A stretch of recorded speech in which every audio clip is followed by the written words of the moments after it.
Okay.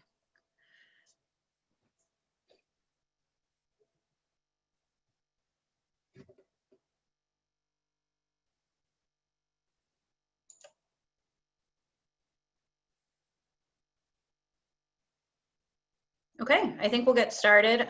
Thanks for joining us. Today, we are going to talk about all things High Mountain Park Preserve. And our presenter today is Jim Wright. He's a former Nature Conservancy trustee in New Jersey. He's the author of The Real James Bond and several books about nature.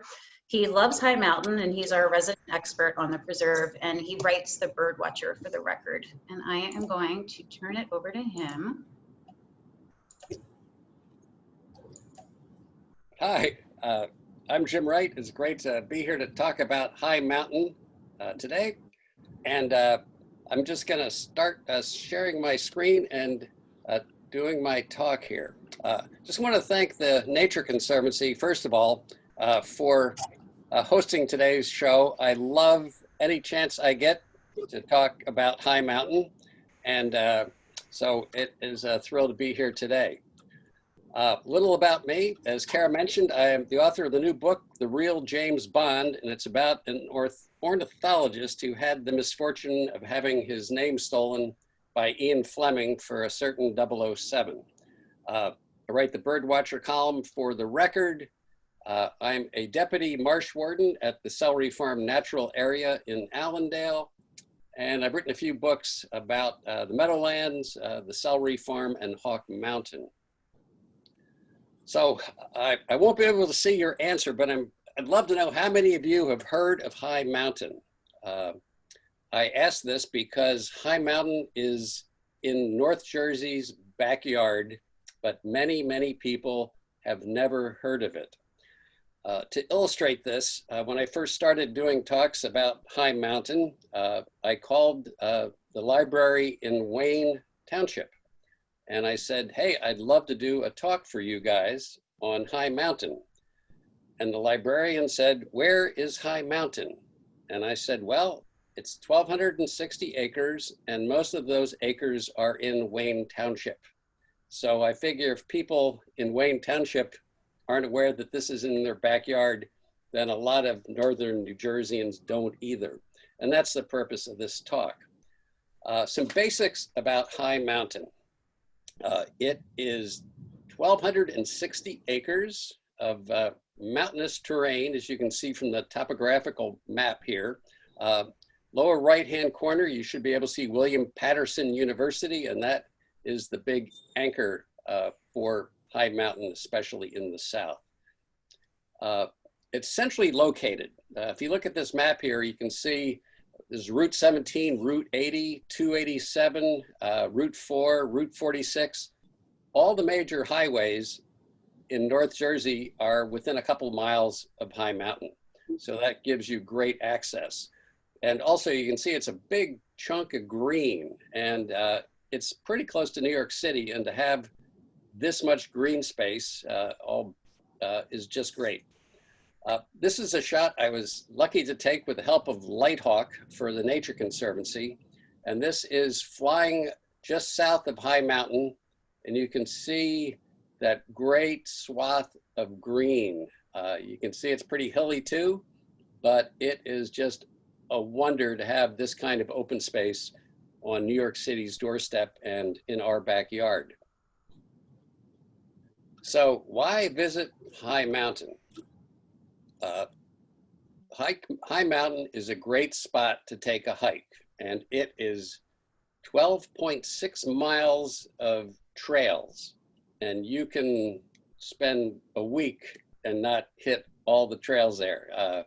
So it's a great place to hike, and the Nature Conservancy has a trail map, and I'm going to send you a link at the end where you can download this map. But this thing is terrific.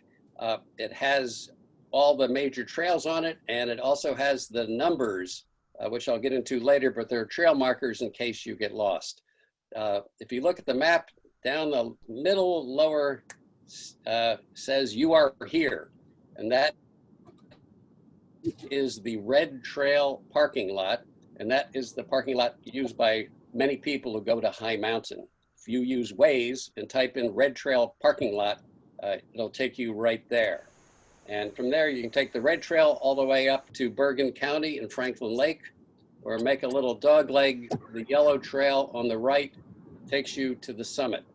The one thing you should be aware of at High Mountain is that trails are very rarely loop trails. So if you think you're gonna go somewhere and end up where you started, you're probably gonna end up lost. High Mountain is a terrific place to learn about geology and the environment.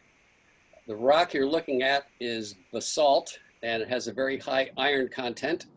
And when it's been exposed to the air, it looks that rusty gray you see. And when it's chipped for whatever reason, it is black in the middle. And over time, that black will turn gray as well. So all of High Mountain is made of basalt, just like the Palisades are. It's a great place in Secaucus called Snake Hill, is basalt as well. So that's volcanic rock. Also some great history at High Mountain. I'll get into that later. But that projectile point you see there is made of chert, which is, you can find that a lot on High Mountain. And it is an arrowhead that I found while hiking, trying to make sure I didn't trip on any rocks that I was walking on. So you never know what you're going to find on the trails at High Mountain. High Mountain is also a terrific place to look for birds. This is a eastern bluebird. I took the picture the day after Christmas. And the rarity of this is that I had my camera with me when there was a bluebird present. Because I'd say about 2/3 of the time I'll see a bluebird or two at the summit and I won't have my camera. During migration especially, it's a cool place to look for raptors. This is a local red-tailed hawk here. A northern flicker I happened to see. My very first hike to High Mountain was with the Nature Conservancy. And we saw a couple red-tailed hawks and they were screaming, and someone with binoculars spotted this great horned owl. And so I sneaked up on the owl, took the picture, and sneaked off without flushing him. And I was quite proud of that. And that may still be my favorite photo of a bird at High Mountain.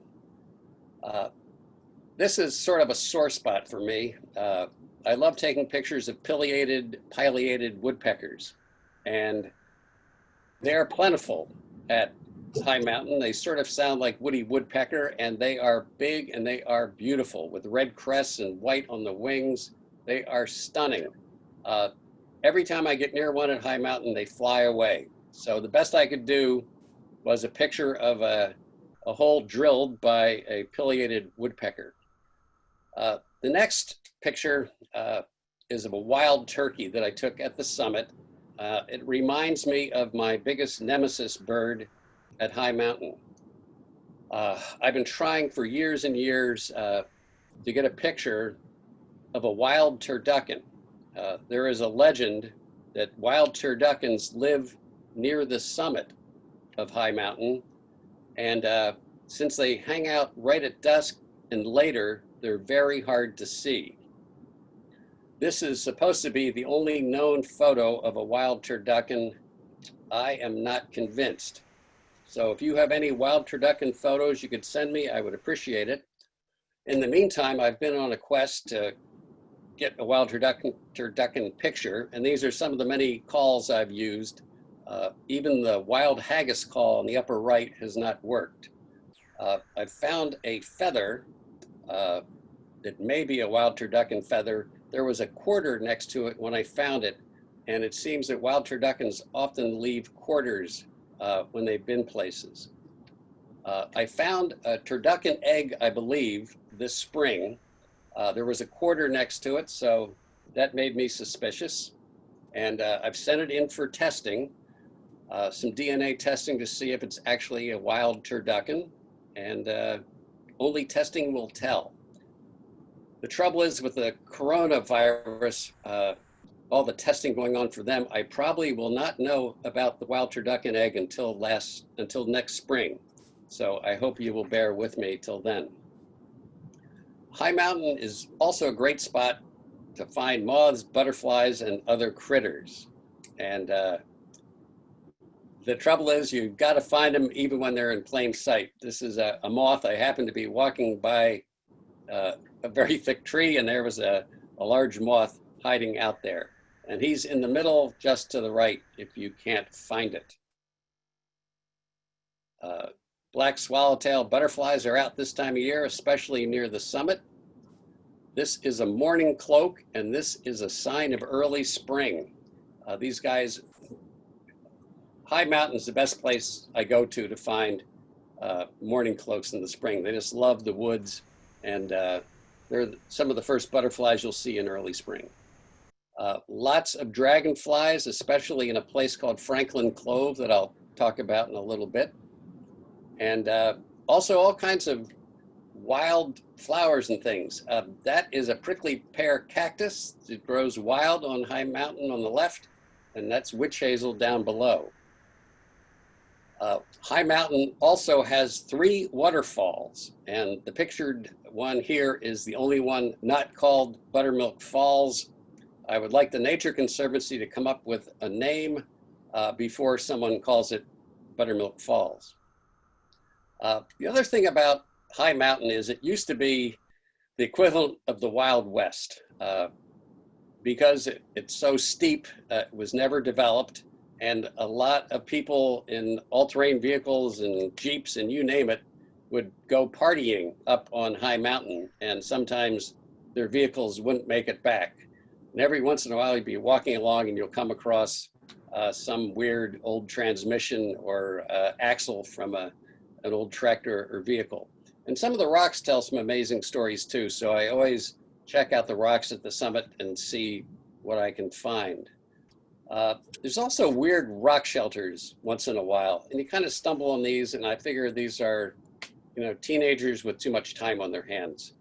There was a hermit who lived on High Mountain for several years, and he actually had a job, and he would come down the mountain, report for work with a landscaping company, and then at night he would head back up to High Mountain where he lived, and he was called Bob the Hermit. I've not seen him in a while, but perhaps he's just hiding. When I gave talks on High Mountain at the very beginning, I kept hearing rumors that people grew marijuana on High Mountain. And I did a talk for the Bergen County Audubon Society one time, and I asked the audience, how many of you have grown marijuana on High Mountain? And no answer. Then I asked, how many of you have smoked marijuana on High Mountain? And several people laughed, and one guy shouted, why do you think they call it High Mountain? In late fall, my wife and I were hiking a new trail, and we came across these huge pot buckets. I guess we figured they're used to grow pot in. Plant buckets, they're camouflaged, and they are mobile, so they can put them on the back of an ATV and move them around so the authorities can't find their marijuana crop. So the point of this is you don't run into this stuff often, but you do come across some strange things at High Mountain. Then, and most of all about High Mountain for me, there is the view. And a photographer named Jason Whitaker got here at dawn and took a picture looking east from the summit. And you can see Midtown Manhattan on the left. That's Lower Manhattan on the right. And you can probably date the photo from the skyline.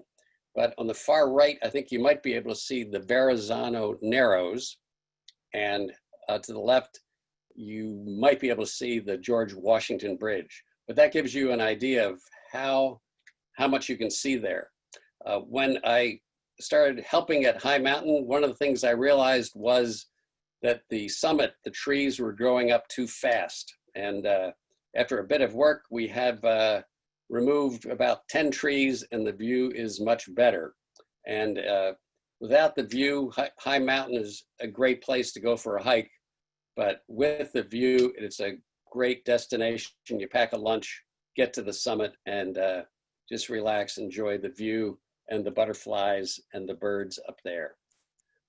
This is a shot from an airplane of the summit, and you can see it's pretty well grown in now, but there are several places.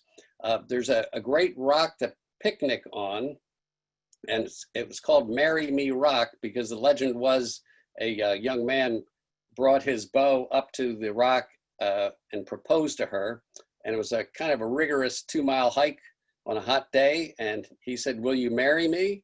And she said, "You dragged me up here to ask me that?" And apparently she said no. So there was a bit of graffiti recently that just said prom ? So I guess it's a question of lowered expectations. Another shot of sunrise at High Mountain. And I wanted to share this video by Damon No of the Nature Conservancy. He had a drone up there. He had special permission not to be done usually. But oops, let me see if I can get this video going here. It'll take just a second, I hope.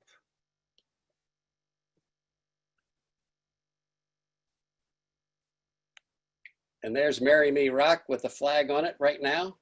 This is the summit heading east.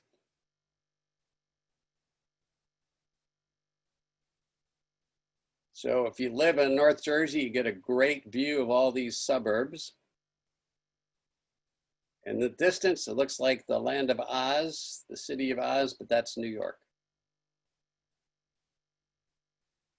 And here's the other view from the back of the drone. And I love the shot because you get a little touch of the suburbs, but you really get a feeling for how much open space High Mountain is. Hey, Jim, we're not seeing the video. You're not? No, unfortunately. Well, I will post that then. Are we back now?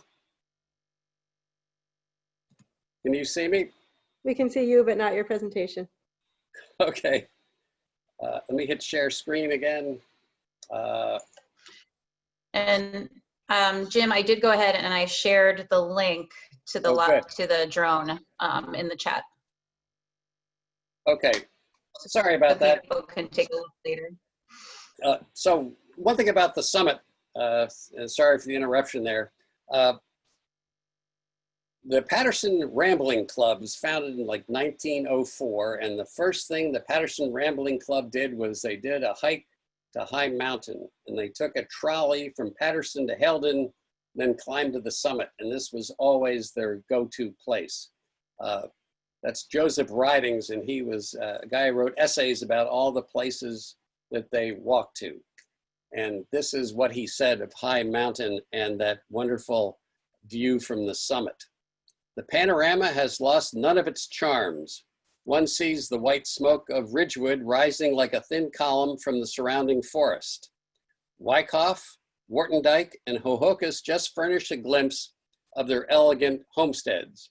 And where the long sketch of the Palisades grows faint to the visions, the town of Nyack seems to wave its little smoky handkerchief as if it were bidding the beholder goodbye.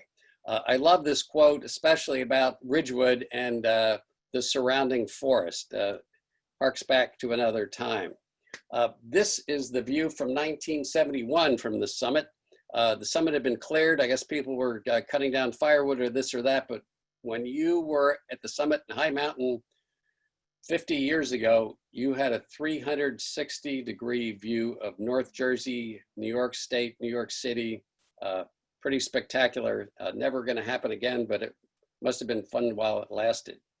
A little bit of prehistory. This guy is Max Schrabish, and about the time the Patterson Rambling Club was going to the summit, Max was going to a place called the Franklin Clove. And he wrote about a big discovery he found there, a rock shelter. And this is another shot of the people at the summit, sorry. So rock shelter, and ancient Americans, before the Lenape were here, ancient Americans lived in these rock shelters, which are basically a rock overhang. And Max discovered these and discovered they were from like 10,000 years ago. And soon discovered similar rock shelters all over the East Coast, all the way up through Massachusetts. So this clove where the rock shelters are is it's a ravine, and it's very steep on both sides. And it's been discovered that the Lenni Lenape used to winter in the clove, and they would fish. They would fish in Franklin Lake. This is an old map. You can see the kind of kidney-shaped thing in the middle of the map is Franklin Lake. Then if you look down to where it says Passaic County, the CO is where the ravine is, and between the two is Buttermilk Falls. That's the other Buttermilk Falls, and the Indians would be in the protected shelter of the Franklin Clove. They would ice fish at Franklin Lakes and get Franklin Lake and get their water at Buttermilk Falls. So it was a really good one-stop shopping for them in those days. This is a shot from Lighthawk, and that is the clove on the left. It looks like Paul Bunyan took his axe and gave the mountain a big whack there, but you can see how protected it is. And that is Franklin Lake in the background. So debunking a myth. Because High Mountain is made from basalt and it's a very high iron content, people used to think that High Mountain was more prone to be hit by lightning because the iron was a huge lightning rod. And I came across several stories to this effect, including a story about a guy who was going over the summit in a wagon with his umbrella because it was raining, and he got struck by lightning and knocked silly.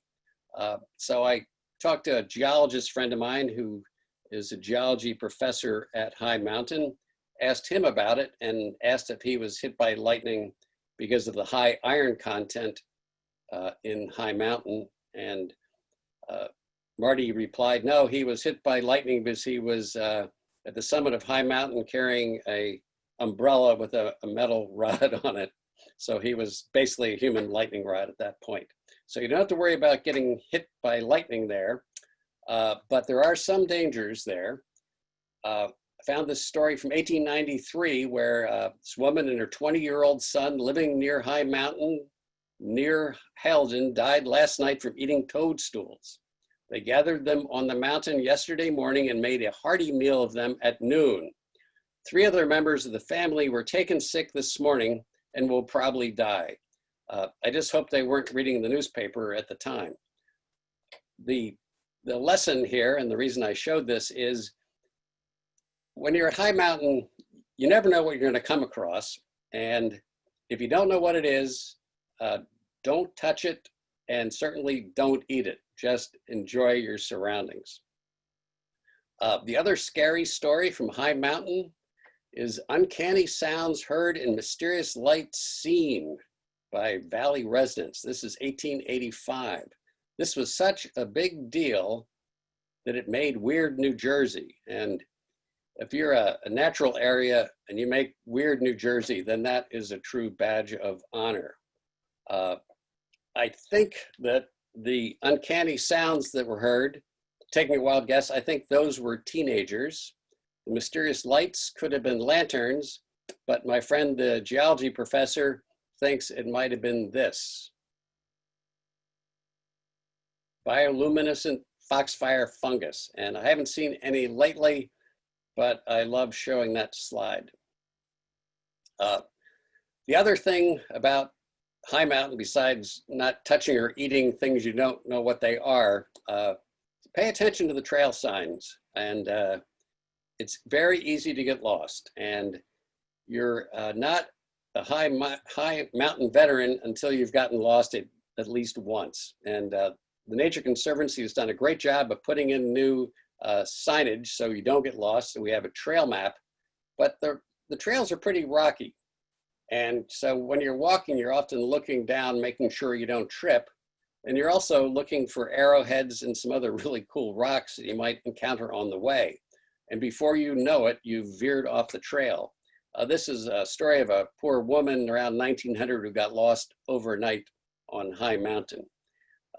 Hasn't been that bad for me, but once my wife and I ended up 5 miles from where we thought we were and had to hitchhike back to our car. So always be aware where you are at high mountain and bring a cell phone, always a good idea. This is a true high mountain success story. William Bushman was a Swiss immigrant. He's coming to America and coming into New York Harbor area, the first land he sees, because high mountain is about 880 feet high, and it's pretty close to the coast. The first land he saw was high mountain. And he said to a crewman, "Hey, what is that land, the first land I see in America?" And the crewman said, "It is high mountain near Patterson." And William Bushman came to America, moved to Patterson, founded a silk mill, became wealthy, and ended up buying High Mountain at one point. If you know of a bar called the Shepherd and the Knucklehead in Haledon, Bushman Avenue is right at the corner there.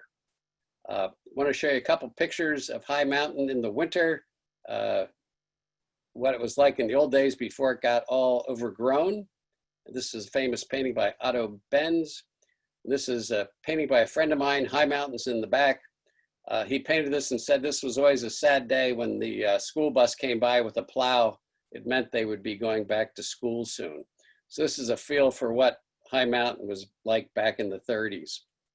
High Mountain almost got developed back in the early 70s. And there was a plan to build condominiums and other residential units. The number 4 on the right up there, that is the summit. And they wanted to have a convention center up there and a beautiful view of New York City. The Nature Conservancy, state of New Jersey, and Wayne Township and North Haledon all banded together and fought the development. One of the key elements was the fact there's a rare plant called Torrey's mountain mint. It's globally endangered, and High Mountain is one of the few places where it can still be found. So they used that argument to help stop the development. And the other factor was High Mountain is solid rock. And I think it would have been a nightmare to try to blast through this to build houses. So I think that the very nature of High Mountain helped save it as well. The good news recently is there's much better signs at High Mountain. So when you're going to go visit, and I hope you do, the trailheads have really nice big signs, and they celebrate the partnership that the Nature Conservancy has with Wayne Township, the New York-New Jersey Trail Conference, which maintains the trails, and the New Jersey Natural Lands Trust. And here's one of those signs that in case you get lost, you can call for help, and the police have maps of High Mountain and they'll know where to rescue you. Hopefully you won't need that. I want to end with this little quote from Robert Murray. He is a mountain climber and he's climbed all the major peaks in the Americas. And I was researching High Mountain, came across him, and his first peak on his list was High Mountain. So I called him up and he said, "My introduction to climbing started on this small New Jersey mountain. As a child, I climbed this mountain many times with my father and family. Whenever there was a crystal clear blue sky, my father would say, 'Today is a High Mountain day.'" So I hope there'll be a High Mountain day in your future. Please see for yourself and spread the word about High Mountain. I posted a bunch of information about High Mountain, including a wonderful video about the history of Franklin Clove. It's on my blog, celeryfarm.net, and there'll be links to the webpage of the Nature Conservancy and that great drone footage, which apparently you couldn't see during my talk, but you can see it there. And that's another shot of High Mountain with Haledon Reservoir in the back. I wanted to end with this nice chilling picture of High Mountain. Just reminds us there are cooler and better days ahead. So thank you for listening. I wanted to mention 4 more great Nature Conservancy talks, same time on Thursday. And here's just a list of the great places: South Cape May Meadows, Morris River Bluffs, the Johnsonburg Swamp Preserve, and the Garrett Family Preserve. These are all great places, and you'll want to learn more about them. So thank you for coming. I appreciate it. So I'm going to hop out here, I hope. And Yep. here I am. And if anyone has questions, you can feel free to post them in the chat.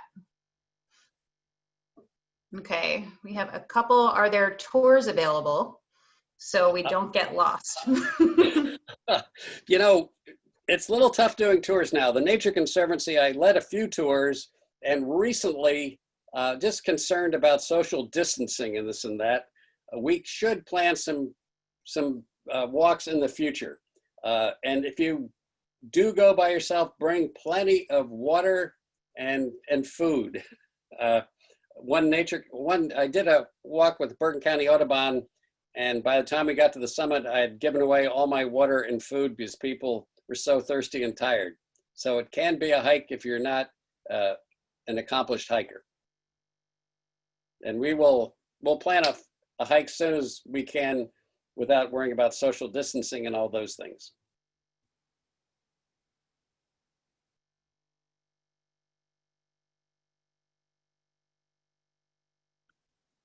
Sorry.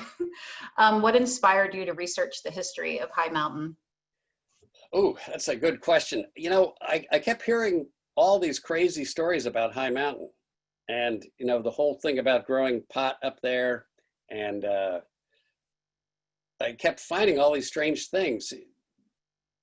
And the more I learned, the more I wanted to find out. And I went on newspapers.com and did a search for High Mountain, Preakness Mountain, and just kept finding amazing information.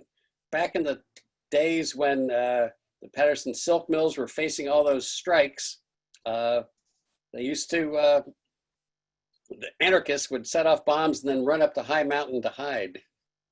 And so it was kind of a Wild West place. And I just loved learning about the history and trying to figure out why this huge expanse right on New York City's doorstep was not developed, because most other places have been. Okay, I've got a couple more. Were there ever any homes anywhere on the mountain itself? That's a great question. I think there might have been a couple near Franklin Clove. I come across a couple foundations, but I don't think any legal dwelling were actually on the mountain itself. Just the hobos and people who got lost. But that's a good question. I'll see if I can find out. Okay. Can you talk about the bat research that was done on the preserve? Oh, thank you. Great question. I appreciate it. Yes, I should have had that in the talk. So High Mountain, one of the great things, it's right on William Patterson University's doorstep. And William Patterson University has done some great studies there. And one of those studies, they put up microphones at night that recorded the high frequency sounds of bats. And they would then listen to the recordings, and they could tell by the frequency what kind of bat it was. And they found some very rare long-eared bats. And they misnetted them and put little tags on them. And then they went with these large microphones, and they actually found where the bats were roosting in High Mountain. That was a big deal. They also put up trail cameras and found out all the crazy critters that walk around High Mountain when we're not around. No turduckens were photographed, though, unfortunately. Any idea what the Native Americans called High Mountain? You know, it's my understanding that whatever the Lenni Lenape for High Mountain was, it was Deer Mountain. And one of the arguments to save High Mountain was there were no deer around anymore, and how could you not have deer on High Mountain or Deer Mountain? These days, one of the biggest threats to High Mountain is overpopulation of deer that eat all the native plants. And so it's kind of ironic that they called it, the Lenape called it Deer Mountain.